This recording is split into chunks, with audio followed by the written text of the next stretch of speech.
Ladies and gentlemen, put those hands together for Mollie Israel.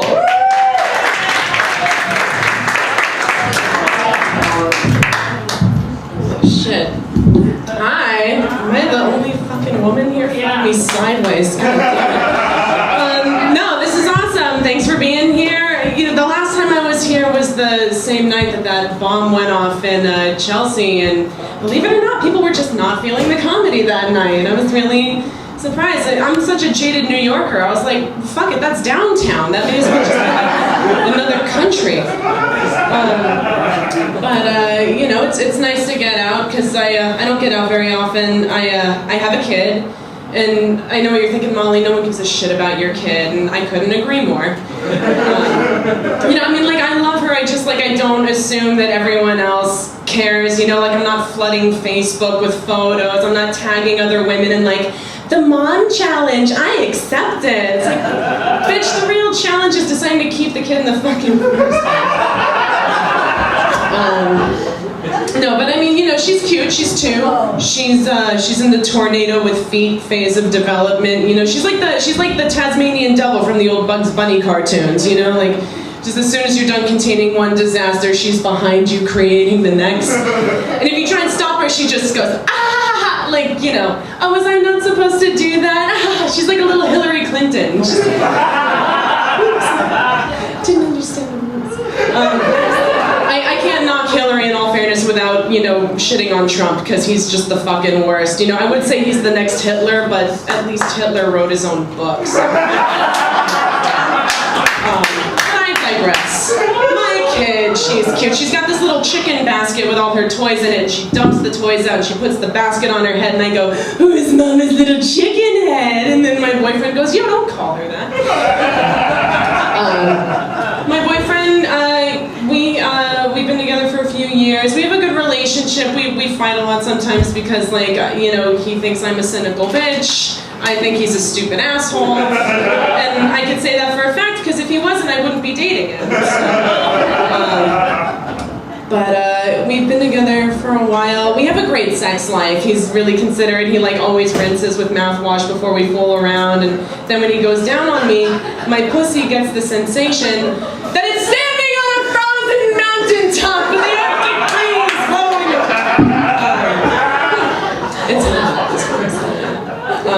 We want to get married, but when you think of it, marriage is just like a large catered event with your entire family there, and who the fuck wants to go? I go through great lengths to avoid my family. I think that sounds fine. Plus, like, the wedding industry kind of disgusts me, you know? It's like immediately every woman turns into a fucking extortionist, you know? I had a friend, she got engaged, and she's showing me the ring, and she's like, I told him if it wasn't big enough, I wouldn't say yes. And I didn't have the heart to tell her she was a horrible person, but I just wanted to punch her right in the tuna when she said that.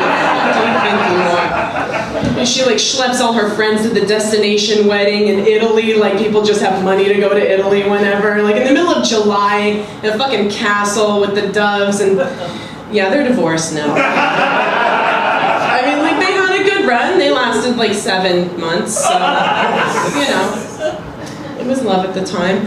You know, but also, like, the Cinderella complex shit bothers me, because at its core, psychologically, it's like every woman just wants someone to come in and, you know, save you from your shitty family and the drudgery of shitty work, and so what, you marry the prince and have his kid and move into the castle with 1 billion rooms? Bitch, you're never gonna be done fucking cleaning.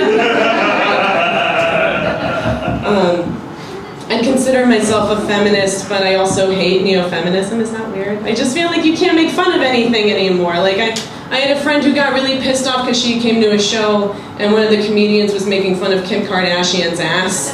And she was like, really? You're gonna pick on Kim Kardashian's ass? It's the only good thing about her. And it's like, yeah, all the more reason to, like, you know, it's you know, Kim Kardashian's ass is not a vindication of the rights of women, you know? It's like, Kim Kardashian's ass to me is like the physical embodiment of the first rule they teach you in art school. Like, if you can't make it good, just make it big and make it shiny. That's all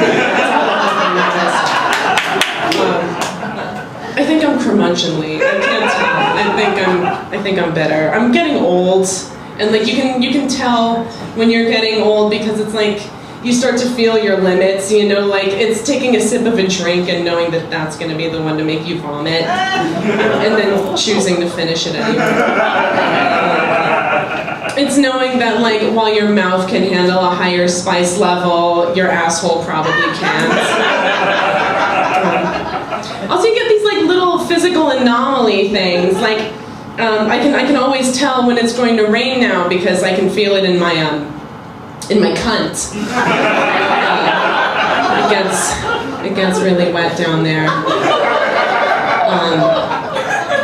I'm not afraid of dying, I'm just afraid that it'll hurt. Because I'm a huge pussy. Like, I'm not afraid of the unknown because I've smoked so much weed in my life. I'm kind of like, well, how, if you died, would you know? Or would this just be like a dream? But if you told me that dying felt like a bee sting, I'd be like, fuck that, I'm not doing it.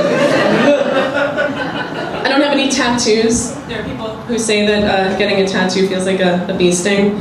My friends, they have a bunch of tattoos. My friends, they got matching tattoos under their tit.